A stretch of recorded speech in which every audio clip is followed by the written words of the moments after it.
আজকে আমরা নিয়ে আসলাম নতুন একটা ভিডিও পরিমাণগত রসায়নের যে জারণ বিজারণ কনসেপ্টটা আছে সেটার উপর। যে এই যে জারণ বিজারণের মধ্যে তোমরা দেখবা যে নর্মালি এই তিনটা ক্যাটাগরিতে আমি ভাগ করছি। এই কয়েকটা রিয়াকশনই তোমাদের বিক্রিয়ার পরীক্ষায় আসে সিকিউ। যেমন প্রথমটা পটাশিয়াম ডাইক্রোমেট সাথে অম্লীয় মাধ্যমে ফেরাস সালফেটের বিক্রিয়া, তারপর পটাশিয়াম পারম্যাঙ্গানেট অম্লীয় মাধ্যমে ফেরাস সালফেটের বিক্রিয়া, একটা পটাশিয়াম পারম্যাঙ্গানেটের সাথে অক্সালিক অ্যাসিড বা হাইড্রোজেন পারঅক্সাইড এইটার বিক্রিয়া। এই তিনটা বিক্রিয়ায় তো যারা একদমই কোনো ঝামেলায় যেতে চাও না তারা এই যে দেখবা যে আমরা নর্মালি এই বিক্রিয়াগুলো লিখবো, বাম পাশে লিখবো জারক আর ডান পাশে লিখবো বিজারক। জারক যেগুলো এই যে পটাশিয়াম ডাইক্রোমেট পটাশিয়াম পারম্যাঙ্গানেট এগুলো হলো জারক, আর বিজারকগুলো আমরা লিখবো ডান পাশে, যে ফেরাস সালফেট আর hydrogen hydrogen peroxide carbonic acid. আর মাঝখানে আমরা দিব যে অম্লীয় মাধ্যম, ওখানে বলবে মানে অ্যাসিড গুলা। তো এই যে পটাশিয়াম ডাইক্রোমেট সালফিউরিক অ্যাসিড আর ফেরাস সালফেট এই ক্ষেত্রে আমরা শর্টকাটে মনে রাখতে পারি যে 176, মানে জারকের এখানে 1 আর বিজারক এখানে কি 6 আর মাঝখানে এটা হলো 7। আর তারপর পটাশিয়াম পারম্যাঙ্গানেট যদি সালফিউরিক অ্যাসিডের সাথে ফেরাস সালফেটের সাথে বিক্রিয়া করি তাহলে মনে রাখবো যে 2810। আর পটাশিয়াম পারম্যাঙ্গানেটের সাথে যখন দেখবো যে হাইড্রোজেন পারঅক্সাইড বা কার্বনিক অ্যাসিড আসবে, অক্সালিক অ্যাসিড আসবে, তখন আমরা কি 235 এটা দিয়ে মনে রাখবো। এখন এটা কিভাবে আসলো এটা আমরা দেখি। দেখো একটা আরেকটা সমতাকরণ কিভাবে করে, সমতাকরণ তুমি যখন করবা দেখবা যে এখানে এই যে পটাশিয়াম, এখানে জারকের যে ধনাত্মক আয়নগুলো আছে যেমন potassium plus chromium 3+, potassium plus আর ক্রোমিয়াম, এখানে ক্রোমিয়াম যে আছে এই দুইটা যেহেতু ধনাত্মক আয়ন, এই দুইটার সালফেট তৈরি হবে। যেমন এই যে পটাশিয়াম সালফেট প্লাস ক্রোমিয়াম আছে, তারপরে ধনাত্মক আয়ন ক্রোমিয়াম সালফেট। ক্রোমিয়ামের আমরা জানি জারণ সংখ্যা +3, যোজনী 3, তাই এখানে ক্রোমিয়াম সালফেট, সালফেট এখানে 3 আসবে আর সালফেটের 2 এখানে আসবে। তাহলে এই দুইটা গেল। তারপর প্রত্যেক ক্ষেত্রে পানি তৈরি হবে, প্রত্যেক ক্ষেত্রে পানি তৈরি হবে। আর এখানে এই যে ফেরাস আছে, ফেরাস থাকলে ফেরিক সালফেট হয়ে যায়,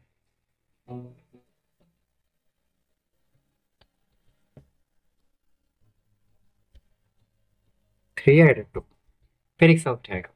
তারপর এইটা যদি আবার সমতাকরণ করো তারপর আবার ওই যে একই কথা, তো জারকের মধ্যে যে ধনাত্মক আয়ন থাকবে যেমন পটাশিয়াম ওইটার সালফেট তৈরি হবে।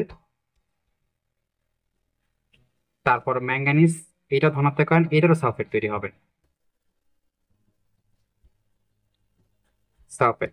তারপর ওই যে ফেরাস আছে, ফেরাস থেকে ফেরিক হয়ে যাবে 2।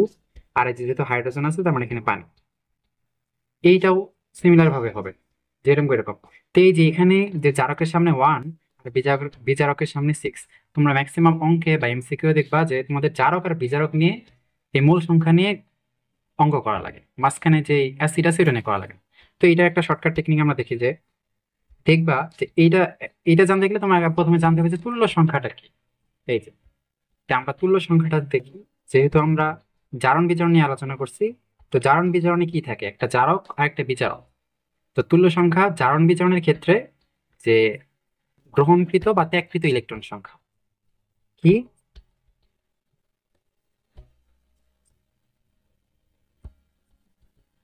গ্রহণকৃত বা ত্যাগকৃত ইলেকট্রন সংখ্যা।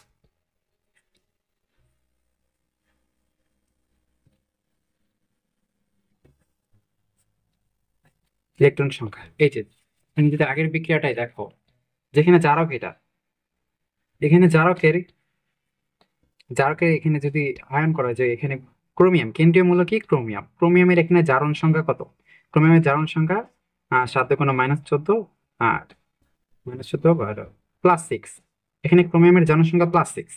তারপর উৎপাদে ক্রোমিয়ামের জারণ সংখ্যা কত দেখো, উৎপাদে ক্রোমিয়ামের জারণ সংখ্যা কত হবে।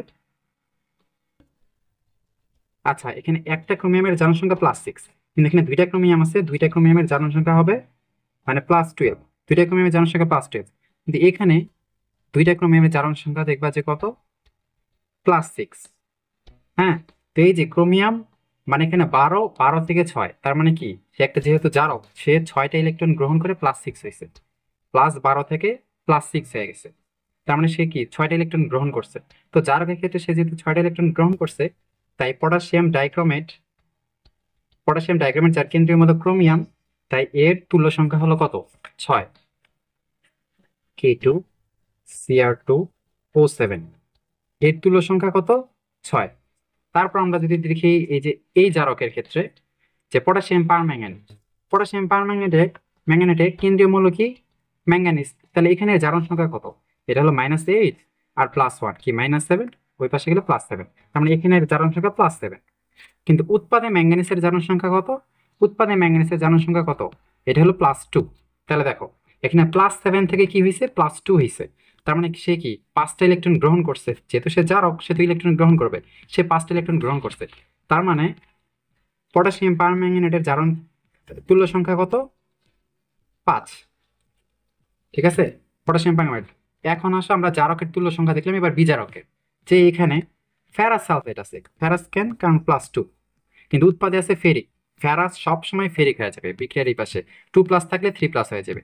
হ্যাঁ, তো এখানে +2 আছে, আর উৎপাদে দেখবে যে এখানে +3, এখানে আর জারণ সংখ্যা। তার মানে সে কি একটা ইলেকট্রন ত্যাগ করছে, যেহেতু সে বিচারক মানে কি ইলেকট্রন ত্যাগ করবে। তার মানে সে একটা ইলেকট্রন ত্যাগ করছে। তার মানে ফেরাস সালফেট এর তুল্য সংখ্যা কত? 1। হ্যাঁ, এর তুল্য সংখ্যা 1। তেমনি বাকিগুলো এভাবে জারক আর বিচারকের কি তুল্য সংখ্যা এভাবে বের করে। তাইলে এই তুল্য সংখ্যাটা বের করবে, তোমরা নর্মালি এই বিক্রিয়ায় দেখবা যে এর তুল্য সংখ্যাটা যাবে এর সামনে, আর এর তুল্য সংখ্যাটা যাবে কি এর সামনে। দেখো পটাশিয়াম ডাইক্রোমেটের তুল্য সংখ্যা আমরা কত পাইছি? 6, তাই না? এই দেখো এর এর তুল্য সংখ্যাটা এখানে চলে গেছে, এই যে 6 এখানে। হ্যাঁ, আর ফেরাস সালফেটের তুল্য সংখ্যা আমরা কত পাইলাম? 1।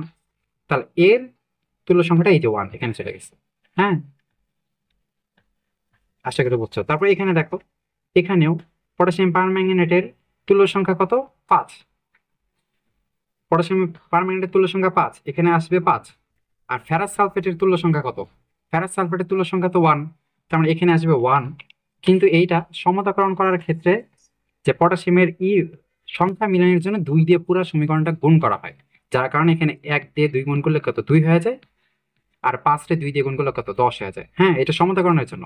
নর্মালি আমরা 1-5, তুমি যখন একটু পরে আমি শর্টকাটটা দেখাবো, ওখানে 1-5 এটা দিলেই হবে। হ্যাঁ, কিন্তু পুরা বিক্রিয়া যখন সমতাকরণ করবা তখন দেখবা যে একটা মিলানের জন্য তোমার গুণ করা লাগতেছে, 2 দিয়ে গুণ করা লাগতেছে। আচ্ছা, তারপর এখানে নিচে আসো, এটাতেও একই। এটাতেও পটাশিয়াম পারম্যাঙ্গানেটের তুল্য সংখ্যা কত আমরা জানি? পটাশিয়াম পারম্যাঙ্গানেটের তুল্য সংখ্যা 5, এটা হলো 5, এই 5টা গেছে এখানে। হ্যাঁ, আচ্ছা, তো এটার ক্ষেত্রে যদি দেখো এখানে বিচারক যেটা, এটাকে যদি আমরা আয়নে পরিণত করি, তাহলে এই যে এই আয়ন আবার H+। তো এটা বিচারকের এ আয়নে দেখবা যে কার্বনের 2টা কার্বনের জারণ সংখ্যা কত হয়? যে এই -8 +6, 2টা কার্বনের জারণ সংখ্যা হয় +6। কিন্তু এখানে 2টা কার্বন ডাইঅক্সাইড উৎপন্ন হবে, এখানে একটা কার্বন ডাইঅক্সাইডের জারণ সংখ্যা দেখতেছে যে -4। একটা কার্বন ডাইঅক্সাইডের জারণ একটা কার্বনের জারণ সংখ্যা -4, কারণ অক্সিজেনের -2, 2 দুগুণে -4 সমান চিহ্নের পাশে যায় কি +4। তাহলে 2টা কার্বনের জারণ সংখ্যা কি হবে? +8। তাহলে এই যে +6 থেকে +8, তার মানে সে কি আরো 2টা ইলেকট্রন ত্যাগ করতেছে, যেহেতু সে বিজারক সে ইলেকট্রন তো ত্যাগ করবেই। +6 থেকে +8, তার মানে এর H2C2O4 অক্সালিক অ্যাসিড এর তুল্য সংখ্যা কত? যেহেতু 2টা ইলেকট্রন কি ত্যাগ করতেছে, তার মানে 2। তার মানে এর 2 কই আসবে? এই যে এখানে আসবে, এর 2 এখানে আসতেছে। তো তোমরা দেখতেছো, তোমরা নর্মালি এই যে যেহেতু জারক আর বিজারক নিয়ে আমাদের করা হয়, তো এই জারক আর বিজারক, তো জারকের সামনে বিজারকের তুল্য সংখ্যা, আর বিজারকের সামনে কি জারকের তুল্য সংখ্যা করা হয়। এরপরে এবার যে শর্টকাট সূত্রটা আছে সেটা তোমরা লিখতে পারবা যে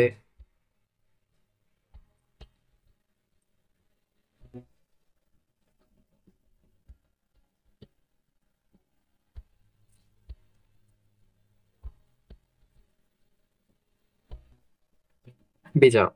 আচ্ছা, এটা হলো শর্টকাট সূত্র, এটা হলো জারকের মূল সংখ্যা,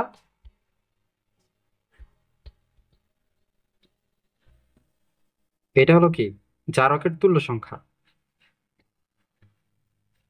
এটা হলো বিজারকের মূল সংখ্যা, বিজারকের তুল্য সংখ্যা। জারকের মূল সংখ্যা জারকের তুল্য সংখ্যা দিয়ে গুণ করলে বিজারকের মূল সংখ্যা বিজারকের তুল্য সংখ্যা গুণ, এই দুইটা হলো সমানুপাতিক। হ্যাঁ, ঠিক আছে। তো এটা দিয়ে তোমরা এটা লিখতে পারবা। আর আরেকটা আছে, তোমরা যদি এই একটা সমীকরণ থেকে তোমরা এভাবেও তোমরা যে মোল সহগ সমানুপাত যেটা জানো, সেটা থেকে তোমরা এই যে এটা লিখতে পারো, যে যে কোনো একটা বিক্রিয়া যদি হয়, যেমন 2KMnO4,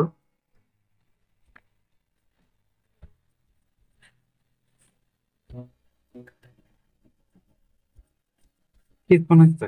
তো এটা থেকে তোমরা লিখতে পারবা যে এই যে পটাশিয়াম পারম্যাঙ্গানেট, পটাশিয়াম পারম্যাঙ্গানেটের মোল ভাগ এইটার যে সহগ মানে 2, হ্যাঁ, সমান এই যে জারক, এটা গেলে বিজারক, বিজারক কি থাকবে? FeSO4, ফেরাস সালফেটের মোল সংখ্যা ভাগ এর সামনে যেটা থাকে 10। এটা তোমরা যদি দেখো যে এটা কিন্তু সেম, আমি এইটা আর এইটা দেখলাম, এই দুইটা সূত্র কিন্তু সেম। তোমরা যদি এই সূত্রে যাও যে তোমরা ডিরেক্ট একটা সমীকরণ পাইছো, সমীকরণ তোমরা একটা সামনে সমতাকৃত সমীকরণ পাইছো, ওইটা থেকে তুমি যদি মোল সংখ্যার আহ, আনতে যাও, তাহলে দেখবা যে ওইটার মোল সংখ্যা ভাগ ওটার সামনে যেটা থাকবে সহগটা নিচে দিবা, সমান এই যে বিজারকের, বিজারকের মোল সংখ্যা ভাগ কি তার তুল্য সংখ্যা, এটা হলো তুল্য সংখ্যা। কিন্তু যখন তোমার কাছে যখন একটা সমতাকৃত সমীকরণ থাকবে না, মানে সমতাকরণ নাই, হয়তো এখানে 2 নাই, এখানে এখানে 10 নাই, হ্যাঁ 2 নাই 10 নাই, তোমার সাপোজ এরকম একটা সমীকরণ দিয়ে দিল, বা এরকম দিয়ে দিল যে অনেক টাইমে আয়নিক সমীকরণ দেওয়া থাকে, যেমন MnO4-H+Fe2+, এই যে আমি তোমাদের কুইজে যেরকম দিছিলাম, তো এরকম একটা দেওয়া ছিল, ডান পাশে যা কিছু আছে থাক, তোমাদের এমসিকিউ এর জন্য এখানে দিছে।